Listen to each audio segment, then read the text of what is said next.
All right, everybody. Thanks for joining the webinar today. This is Erico Mattos. I am the Greenhouse Lighting and Systems Engineering Consortium.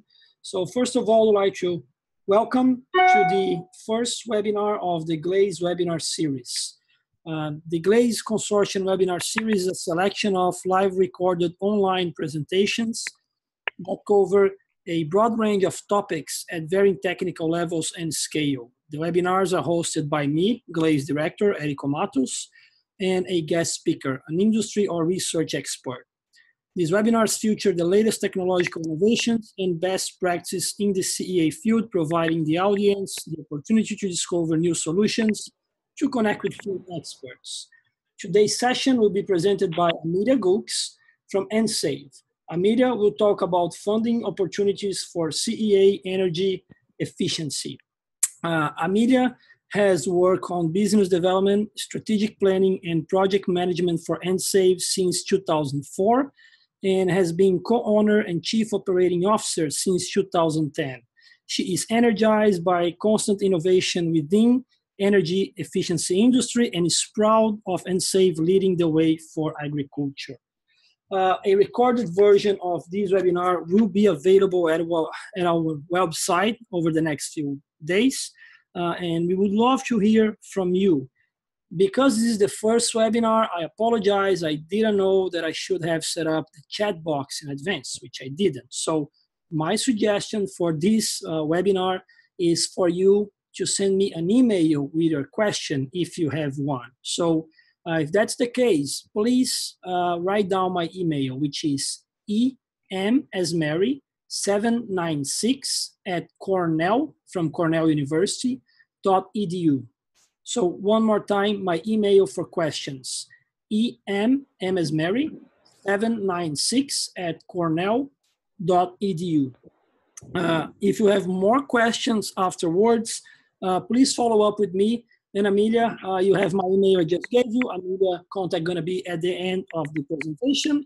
And so we look forward to start the presentation. Amelia, if you don't mind, please go ahead. And thanks for being our presenter today. All right. Well, Erico, thank you so much for that nice introduction, and thank you for inviting me to present at this first webinar. Can you hear me okay, Erico? And I assume the others can as well? Yes, everything okay. Good. Always good to make sure the technology is working for us and not against us in these things.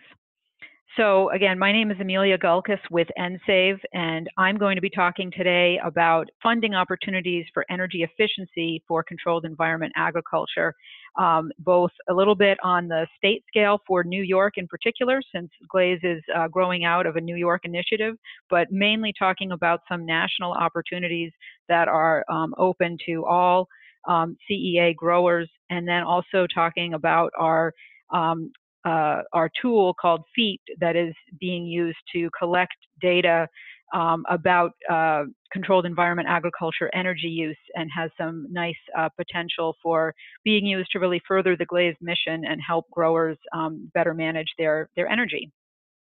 So getting started here, just a little bit about EnSave as a company.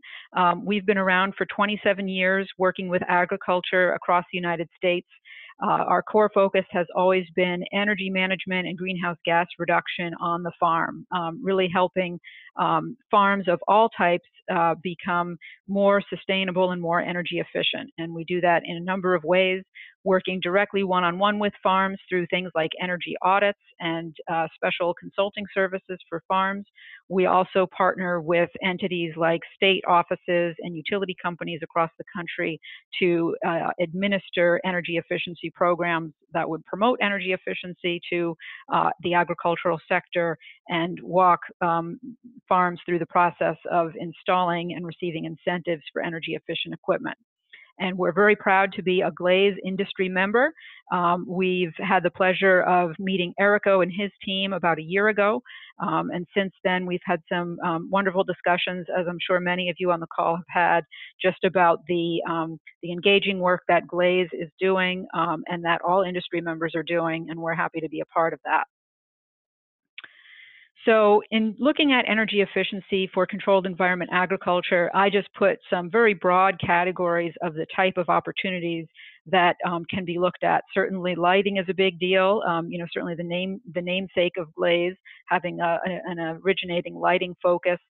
Certainly ventilation and heating, as well as things like film and thermal energy curtains, insulation, anything that's addressing heat within a greenhouse as well. And certainly this list is very excitingly growing due to the efforts of the industry and all of the innovation within controlled environment agriculture of just very, you know, minutely controlling that system and making sure it's using as little energy as possible in the process. So to start out, since this is a New York-centric call, I'm not sure exactly who is represented. It's wonderful that we have so many people on the call today.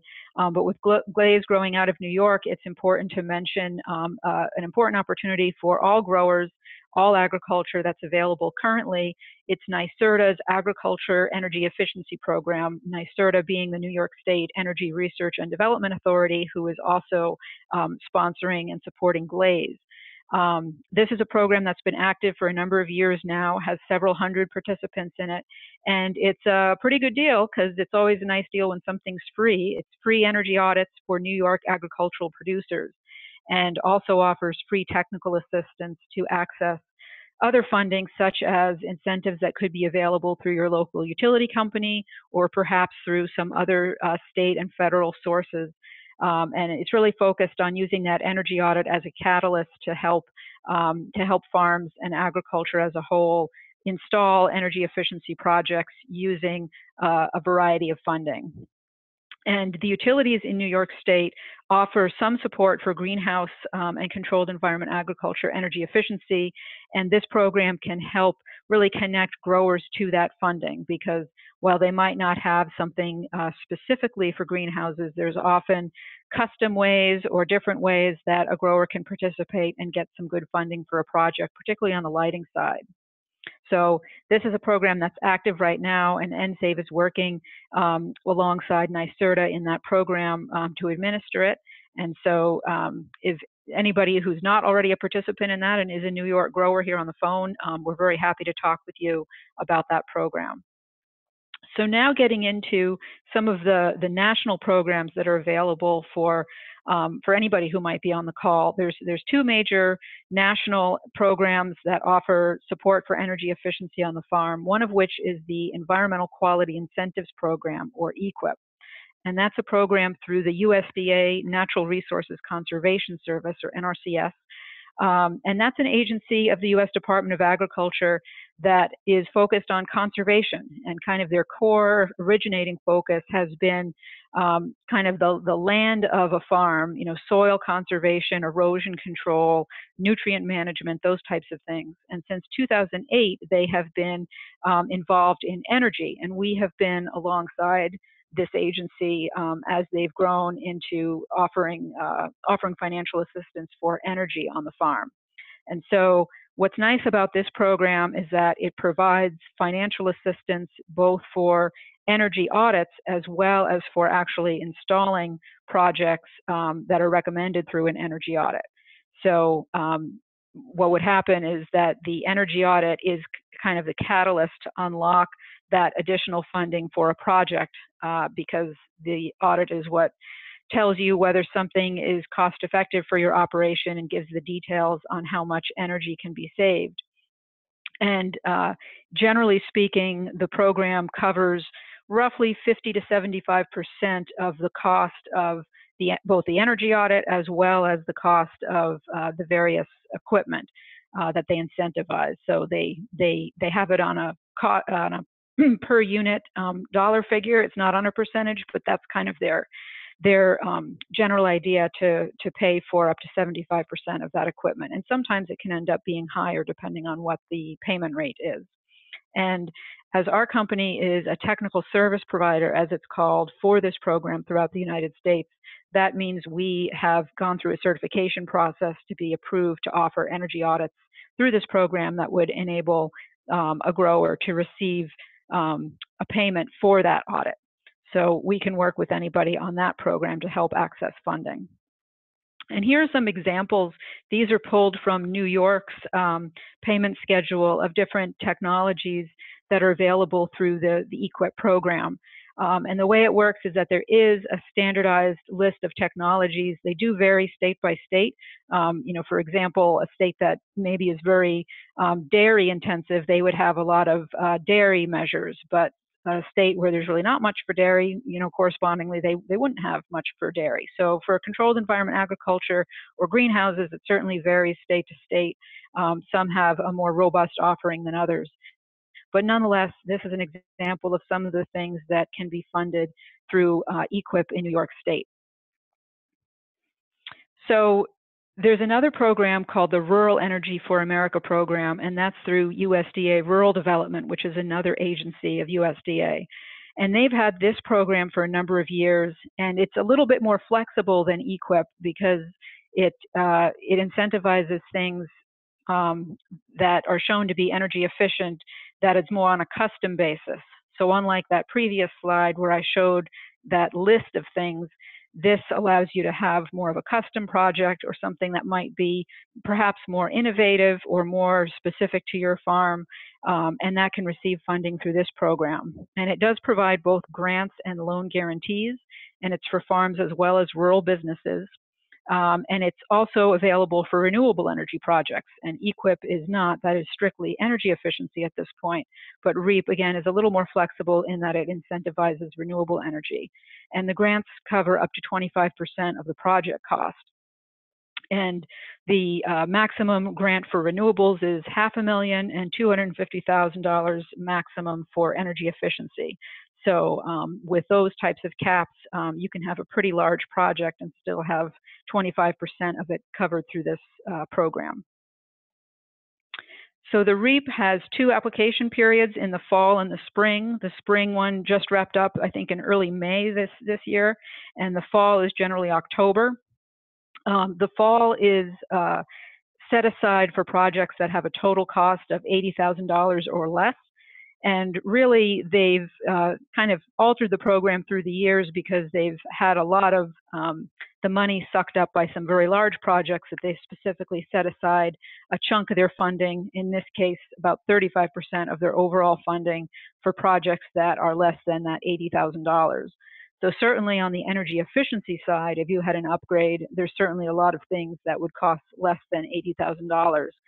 It's just when you get into the renewables, particularly solar, that things get a little more costly and are more likely to end up in that other category. But it offers a good opportunity for many farms. And then the funding amounts that are available and kind of the competition varies quite a bit depending on what state you're in, and also by kind of the federal allocation each year. There are certain states, California is an example, where it's been very competitive with REAP funding for renewable energy, and there's just been so much taking off there, and there's been so much demand that it kind of ups the ante to make sure the project has to be, very, very attractive in terms of its cost effectiveness for it to be considered. Whereas other states are perpetually really seeking projects and aren't getting the traction that they're looking for, to where somebody could have a very good chance of receiving funding if they put forth a proposal. Some other rules of the program is that the project has to be owned by the participant. There's no lease option, and you have to document how you're going to pay for the remaining 75% of the project, either documenting cash on hand that's in your bank account or documenting a loan or some sort of financing mechanism for that. And project costs can be incurred after the grant is submitted, which is a nice feature because you don't have to wait until you're approved to be able to move forward with something. Because if you have a project that you're looking to do anyway and are just hoping for that grant to kind of sweeten the deal for you, you can go ahead and begin work on that project without waiting to hear if you're accepted. You can do that as soon as the proposal is submitted. And typically in this program, farms and businesses typically hire a third-party grant writer to both develop the application, because it is a fairly cumbersome process with a lot of federal forms and some length to it, and also a third party such as EnSave for providing an energy audit or a technical evaluation of the project to be able to define what the energy savings or energy generation possibility is out of that. And so that's also a service we provide. If there are people interested in going after this source of funding, that's an area where we can help out and help navigate that process too.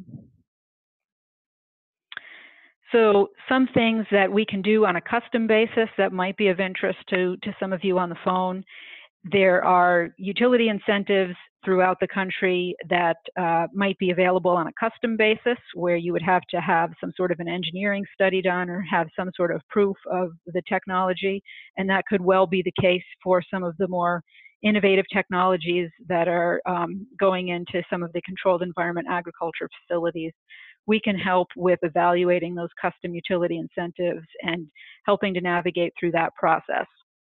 There's also other grants out there for agriculture in general, not necessarily always with an efficiency or an environmental bent, but for example, there's the Value Added Producer Grant, which offers funding for a farm that's looking to enhance its production or add another line of business. That's something where we can help farms access funding through grant development and helping navigate some of the federal forms and things like that. There's also an opportunity with developing new incentives for federal and utility programs. I was referencing in a few slides ago the EQIP program, where it has the prescribed list of technologies. That is, certainly great if you have a technology that is on that list, but if you have something custom, you might not be able to get anything. There's a process where you can create what they call an interim standard for a technology for something that you're documenting the efficiency of and documenting the ability that it would in fact generate the savings you're claiming. That's something that we can assist on from a technical perspective, and that's something that presents a nice opportunity for GLASE as they look to expand the availability of funding for some of the innovative lighting technologies that are just coming on board. And then also from time to time, there's grants available that demonstrate an innovative approach or an innovative technology. It might be they're looking to bring underutilized or newly commercialized technologies to market. They could be looking to bring a technology from another sector into the agriculture sector. And that's something where they might be, the funder might be looking for proof of energy savings or for some metering of the energy savings or otherwise documenting that the technology indeed saves energy. And that's something that we can be involved in as well in terms of partnering with growers on certain things.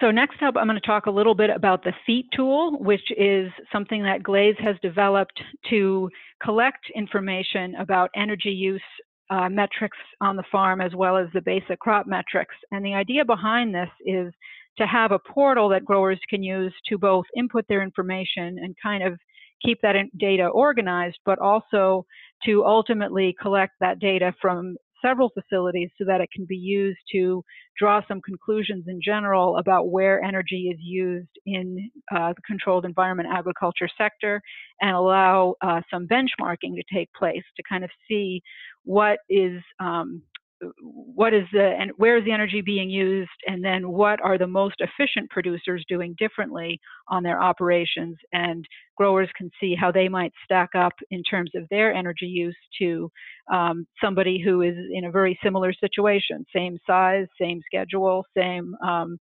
crop, but sometimes that guy down the road might be using a considerably lower amount of energy. And so when that's the case, it's always important to better understand why that is and kind of get yourself to that same good energy efficient level. And so these next few slides are just a few screenshots of the tool. And it's a simple one-page data entry screen where I kind of have the top third of the page here shown, where you can see there's a spot to select the crop, a little pull-down menu there. GLASE developed kind of the major categories that people would fall into. So you can choose your crop. And then further down, you would see where you would begin entering a little bit of information on the energy using systems. So here's a pull down menu for lighting, for example, where you would choose what type of lighting you have, your number of fixtures, your wattage, and that type of thing. And then in this little tab right down below, you can see for the HVAC system with your heating system and what that entails. So it's really recording that data of what you're using. And then at the bottom, that's where we would put in the kind of the non-energy information. Well, I guess actually starting, there's some information on the electricity. So you would be entering in your monthly energy use for electricity, and then going into the details of the crop in terms of your cycle, your units, the value of that crop, and then information on the building itself with you can see just the top of that with ventilation capacity, humidity ranges, and things like that that allow us to really understand the situation of the building in addition to the energy that's being used within it. So wrapping up, that's really the information I wanted to share today. There's plenty of time for questions. I know Erico has a system where folks might have sent in some questions. And just to say that if you are interested in using the FEAT tool to collect your data and to help with that energy benchmarking, please do contact Erico because he's your first contact for that. And then if you're interested in general outside of this call and any of the things I've discussed, I've included our contact information below with both our main 800 number, our website, and then my direct email address. And as well, just a question that came up just earlier today, we have been looking at doing some projects in California. And so if there's anybody on the phone who is either in California or serving the California market, perhaps as a manufacturer or distributor, we would certainly love to hear from you offline and ask you a couple questions. But other than that, I'll open it up at this point back to Erico and for any questions folks might have. Perfect. Well, thank you so much, Amelia. Great presentation. We did receive a few questions. Before I read them, for the people that joined the call later on, let me say this one more time. If you have any questions, please send by email to me. My email is emsmary796@cornell.edu. So, Amelia, a few questions that I got here by email. First one, I think, is a simple, straightforward. Does EnSave provide services beyond New York? You just mentioned California, but do you offer services that you mentioned beyond, I guess, New York and California? Yes, absolutely. We work on a national basis. And what I mentioned earlier about being a technical service provider for the EQIP program, that is something that we offer on a national basis, and the rest of our services as well nationally. Perfect. Excellent. Another question I have here from lighting manufacturers related to the process that you mentioned with the applications with the USDA. They're asking, can light companies lead this process? So I think what I'm understanding here is that if the whole application, it needs to come from the greenhouse grower, or can lighting companies work with the greenhouse growers or CEA growers in general to lead that and apply for these grants? Right. So if it's the REAP program in particular that does offer the grants, then the manufacturer can certainly be involved. The one thing that they can't do is they can't provide the technical documentation for the proposal, because that has to come from an independent third party, as it's called. And so that's where EnSave or somebody like us would come in, because there could be a conflict of interest of the manufacturer having a financial stake in the outcome of that grant, and that's what USDA is trying to avoid, of having a third party come in and do kind of that neutral evaluation of having the numbers. But certainly, if there are manufacturers that are working with people, it certainly makes sense to talk to us about who is in your queue for a project, and we can work through the manufacturer to be able to help that end customer with an application. Perfect. The second question that I got from lighting manufacturers is how to qualify as an approved vendor. So does lighting companies or any other technology do they have to qualify to become one of these recommended new energy efficient technologies? And just to complement this question, now coming from me, the DLC, the Design Lighting Consortium, is about to publish their guidelines for lighting energy rebates. So then can or should or is there anything that lighting companies needs to do so their hardware is qualified for these projects that you mentioned, or as of today is just a comparison versus the traditional high pressure sodium technology? Right. So if I'm understanding the question correctly, it sounds like that manufacturer wanted to know if they could be an approved vendor or something of that ilk. And so to take kind of the programs apart one by one, for the EQIP program, the financial assistance is based on the technology itself, not on any particular vendor. So in that little list I shared, if they're offering financial assistance for this particular wattage of LED lighting, anybody who meets that specification would be able to participate. There wouldn't necessarily be a pre-approved list of vendors. But I did mention in my presentation about the interim standard, which is for a technology that's not yet on the list. And indeed, a manufacturer could be part of that process. The idea is that, because USDA as well as EnSave are interested in the attributes and the energy efficiency of the technology itself, and not necessarily a particular vendor or manufacturer per se. It would have to be somewhat neutral in that it would, the interim standard would, it wouldn't mention the manufacturer by name, but it would reference that particular technology. And if it's something that there is only one manufacturer who does that technology, then that's one thing. But for some, it could be that there's an interim standard for a particular technology, and there might be a few manufacturers who fall within that. And that's something that we can help with in terms of helping navigate that process with the USDA, just because we are familiar with some of the ins and outs of that process and how they operate. Perfect. So I hope that was helpful to whoever asked the question. And since we don't have the ability as much to have the verbal questions, if there's any ambiguity or if I didn't answer the question correctly, please contact me offline at that number or the email I provided, and we're certainly happy to follow up with anyone. And that was a good segue for the next question that we received, which is, I think, might be from a sensing and control company, or that's, I think, is the intention.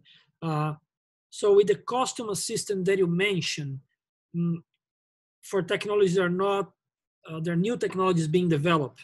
So if a new sensing and control technology is available and is proved to provide savings to growers, can those technologies be part of the rebate? Would they qualify if something new is not necessarily a lighting fixture, but could be a new controller? And that would be now a segue I would complement with GLASE as well. Because like you mentioned on the presentation, Amelia, with GLASE developing new technologies, when they are ready to go to market, probably we're not going to have any commercial application to showcase and show the proven benefits in previous, several greenhouses, several applications. So in these cases, the question is twofold here. First, the one they receive, which is specifically for sensing and controls. So if there is any new sensing and control technology that offer energy savings, can they qualify for that? And then the second one coming from GLASE, from me, would be technologies without a track record, so without years to prove the data, things that are brand new. Can they qualify under this customer assistance program or this category? Right.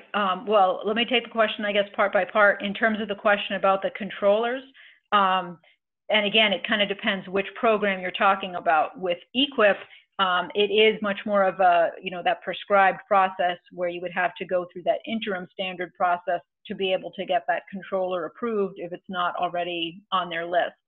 For REAP, again, that's the one that's a little bit more flexible, where it would really be documenting the engineering calculations of that product, and perhaps providing some literature on it to be able to convince USDA that yes, indeed, this is saving energy, and here's how it does that, and being able to have us provide those the calculations and documentation for that. And to answer your question, Erico, about things that are unproven or don't have a track record, you know, there's kind of different places where things can fit depending on how commercialized something is. If it doesn't have a track record yet, it's probably unlikely to be in EQIP, because they would want to have some further documentation. But that's where it could be that we could work together to look at funding that's intended for things that haven't been proven out, because there is funding available through, you know, could be through utilities or through state energy offices, maybe through the U.S. Department of Energy and such, that they're looking to prove out concepts. That if you have something that you've developed, but it hasn't been tested in the field, there's funding available out there for field testing to be able to establish that that record of savings across a few pilot sites. And that's kind of something that's more on a case-by-case basis, in terms of looking at what the technology is, looking at what funding might currently be out there for it, and kind of going from there to develop something on a custom basis. Oh, that's great. That's new for me. I didn't know about that. I think that could be great value for other members of the GLASE Consortium, having this three-leg with the research institutions, with a company like EnSave and the other rebate programs offering this funding available, and then the new technological innovations from these companies that could tie together really well and apply for funding and bring new technologies to market. So thanks for letting us know about that. Great information. So Amelia, another question. Now, I don't have any more questions coming from my email. So a question that I have now is a little bit more, talk a little bit more about FIT. I don't think we told people on the line that GLASE members, so CEA GLASE members, could be greenhouse growers, indoor farmers, urban growers, they would have access to the basic model of FIT that is shown on screen. So with that said, saying that people can have access to that, if we could go a little bit more into the benefits of FIT. So you explain that we can track the energy consumption, and that's what we had in mind as well. You talk about the benchmark GLASE as a, with our educational efforts and activities. By providing that, we could provide a lot of information and educate our growers on where they are, which technologies they could improve, comparing to their peers, and everything done anonymously. So I think that's the part that I would like to talk to you. Just explain folks on the line that when we get this data, we are not sharing their data with the rest of the world. So he can compare his data with a benchmark, which would be anonymous, right? They don't know who are the other growers. So if you can just clarify this point to make clear for the people on the line that would not be a concern. Yeah, thank you, Erico, because that is a good point that I did not address, and it's an important one for everybody, that yes, you're correct, it is anonymous. So I could see certainly somebody having reservations about entering all this data about the intricacies of their business operation, and it has their name attached, and somebody else could look and say, oh, you know, it's this farm here, and this is what they're doing. Because that certainly can be considered competitively sensitive or just otherwise sensitive data. But in this situation, it is all anonymized, and any kind of data analysis we do on this is all going to be, you know, anonymous, because we're really focused not so much on the specifics of a particular operation. It's more we're interested in the data of that operation.